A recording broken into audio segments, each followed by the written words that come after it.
വേനൽ ചൂടിൽ പശുക്കൾക്ക് കുളിർക്കാറ്റൊരുക്കി ക്ഷീരകർഷകർ. തൊഴുത്തിൽ ഫാൻ ഘടിപ്പിച്ചാണ് കർഷകർ പശുക്കളെ കടുത്ത ചൂടിൽ നിന്ന് സംരക്ഷിക്കുന്നത്. സൂര്യാഘാതമേറ്റ് 33 കാലികളാണ് ഈ വേനലിൽ കോഴിക്കോട് ജില്ലയിൽ ചത്തത്. അതിനാൽ അതീവ ശ്രദ്ധയിലാണ് കന്നുകാലി കർഷകർ. ചൂടിനെ പ്രതിരോധിക്കാൻ പല മാർഗങ്ങളും പരീക്ഷിക്കുന്നു.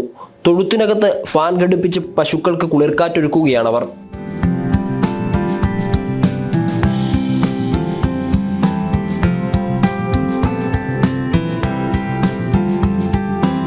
ചൂടിനെ ക്രമീകരിക്കാൻ തൊഴുത്തിൽ നല്ല വായുസഞ്ചാരം ലഭ്യമാക്കണമെന്ന് ജില്ലാ മൃഗസംരക്ഷണ ഓഫീസർ ഡോക്ടർ AJ ജോയി വ്യക്തമാക്കി. രാവിലെ 11 മണി മുതൽ 4 മണി വരെയുള്ള സമയങ്ങളിൽ വെയിലത്ത് പശുവിനെ കെട്ടാതിരിക്കുക. തൊഴുത്തിൽ കെട്ടുന്ന പശുവാണെങ്കിൽ വായുസഞ്ചാരം നന്നായിട്ട് ഉറപ്പുവരുത്തുക. പിന്നെ ചെയ്യേണ്ടത് 24 മണിക്കൂറും തണുത്ത ശുദ്ധജലം കുടിക്കാൻ ലഭ്യമാകണം. തീറ്റയിൽ പരമാവധി പച്ചിലകളോ പച്ചപ്പുല്ലോ കിട്ടുമെങ്കിൽ ഉൾപ്പെടുത്താൻ ശ്രമിക്കുക. തൊഴുത്തിൽ പശുക്കൾക്ക് ഫാൻ വെച്ച് കൊടുക്കുകയാണെങ്കിൽ വളരെ ഉപകാരകരം. പനയോല വെച്ച് മേൽക്കൂര മറയ്ക്കുന്നതിനൊപ്പം പടർന്ന് പന്തലിക്കുന്ന ചെടികൾ തൊഴുത്തിന് മുകളിൽ കൂടി പടർത്തി വിടുന്നതും പശുക്കളെ ചൂടിൽ നിന്ന് സംരക്ഷിക്കുമെന്ന് അദ്ദേഹം അഭിപ്രായപ്പെട്ടു. ജനം, കോഴിക്കോട്.